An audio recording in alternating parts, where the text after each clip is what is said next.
auteur est malade d'ailleurs. Ces temps-ci beaucoup d'auteurs sont malades, mais en même temps c'est la saison qui le veut. Et donc que dire sur cet épisode, si ce n'est qu'il est génial. Il est cool, on a vraiment, j'étais là, putain ça... Je suis en fait un peu content qu'ils aient vite fait avancer tout ce qu'il y avait avant.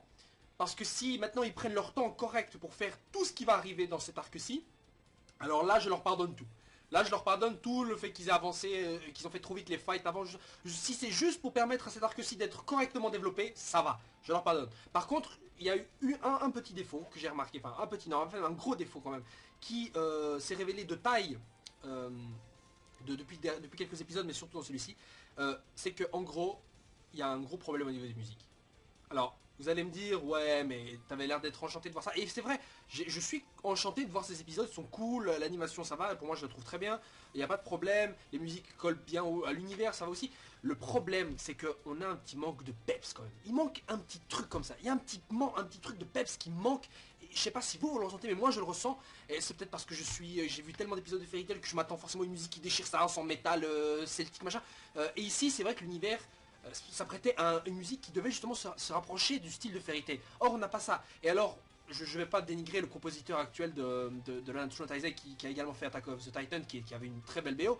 Mais ici j'ai l'impression que le mec ne maîtrise pas encore totalement les musiques de son de fight. Vous voyez, dans les fights, dans les combats dans Nanatsu Taizai, on a des musiques, c'est cool, mais il manque ce truc qui faut que ces combats soient vraiment cool, quoi. Il manque ce machin là. Et si on avait foutu Takahanashi, le compositeur de Fairy Tail, sur Nanatsu Taizai, putain, mais là on aurait eu un truc de malade mental. On aurait eu un truc de fou, et je suis sûr qu'il nous aurait servi un OST de 10 000 CD là, comme ça. Enfin bref, je m'excite beaucoup, mais c'est surtout pour vous dire que je suis un tout petit peu déçu que certaines musiques, surtout dans un shonen comme celui-ci, qui est ce manga Nanatsu no Taizai, et un truc bien plus shonenesque, je sais pas si ça se dit, enfin un truc bien plus shonen que Attack of the Titan, quoi. Voilà. Bref, et donc sur le reste de l'épisode, bah écoutez, l'arc se poursuit, donc Elisabeth a été capturée, on en apprend un peu plus sur l'épée de Meliodas, qui est en gros une sorte de sceau concernant évidemment le clan des démons, donc on en savait plus ou moins déjà. On a des petites disputes entre Henriksen et Dreyfus, on voit une sorte de dualité entre les deux, le gentil qui a fait une connerie, qui essaie de se racheter mais qui ne peut pas s'opposer au méchant qui affirme carrément son plan qui donc est de libérer le clan des démons, tout simplement parce que depuis qu'il y a la paix, bah les chevaliers servent à rien, les épées rouillent et des trucs comme ça, et donc lui il veut la guerre, il veut que le royaume soit éclatant à travers la guerre, donc c'est un peu bizarre comme plan, mais bon ça pourrait se tenir on va dire si le méchant est un peu con et un peu démoniaque, qui est totalement débile aussi, je le répète, ce qui est en même temps oui et non le cas, bref. Donc maintenant qu'on a l'intégration de Gozer qui s'est plus ou moins faite, on va dire, dans des scènes qui étaient assez rigolotes, je dois l'avouer. Même je ne sais même pas si la scène où Gozer fait le plotage sur Ban vite fait, je sais même pas si c'est dans le manga ce truc là, mais je suis en tout cas je suis très content de voir que ces petites scénettes n'ont pas été oubliées, parce que c'est ça qui faisait que justement le personnage allait vite s'intégrer dedans. Donc le mec il a directement compris plus ou moins d'ailleurs quelles sont les relations entre les personnages, et il nous a montré d'ailleurs un truc très important, il nous a révélé quelque chose de très important, c'est que King était capable de vaincre Elbram, mais que visiblement il s'est passé quelque chose entre eux qui fait que bah King n'a pas pu lâcher tout son full power contre lui. Donc j'imagine qu'ils auront de nouveau un combat par la suite. Ils auront de nouveau un combat par la suite, histoire de régler tout ça, bien évidemment.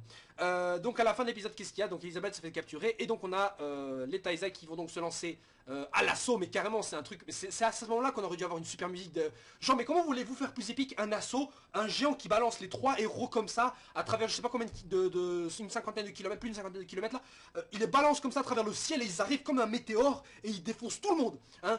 Rien que Meliodas quand il dit d'une manière ultra sérieuse comme ça, j'y vais avec l'intention de tuer, mais putain mais comment voulez-vous ne pas être là en train de faire oui, et le mec il revoit toutes les attaques comme ça, mais c'est un truc de fou. Et en plus je ne parle même pas du cri qu'il a fait lorsque Elisabeth a été kidnappée, quoi. Mais c'est le mec il est là fuck dans les sous-titres.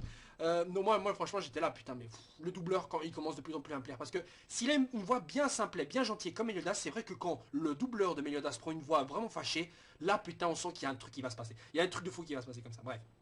Donc on a pour l'instant Ban, Gozer et Meliodas, donc qui sont à 3 à l'assaut. Donc évidemment ils vont certainement se faire vite faire rattraper, mais l'auteur veut pas ramener tous les Taizai d'un coup. Donc il donne un peu de retard, pardon, excusez-moi de la il va donner un peu de retard, il va donner un peu d'avance à ces trois là pour que les autres justement puissent les rejoindre après. Et du coup justement moi je ne peux qu'attendre que de magnifiques combats qui vont arriver par la suite. Bon là on voit vite fait, on commence de plus en plus à découvrir le pouvoir de Gozer, où il peut visiblement interférer avec la mémoire des gens vite fait. Et surtout on apprend grâce à lui que l'auteur du coup de traître qu'a subi Meliodas et qui lui a vite fait voler sa mémoire n'est autre que Merlin, la fille, la femme, donc confirmation. D'ailleurs il le prononce Marling je crois. Mais bon bref, il est bien badass, rien que dans ces petits échanges rapides d'images qu'on a vu. Bref, elle déchire sa race, et j'ai hâte de la voir quand elle interviendra dans les prochains épisodes, j'imagine, j'espère, parce que excusez-moi, voilà quoi. Bon, je parle pas d'Arthur parce que Arthur, voilà, quand c'est Arthur, on a vu que sur son cheval, je ne vais rien dire, si ce n'est que le mec déchire sa race.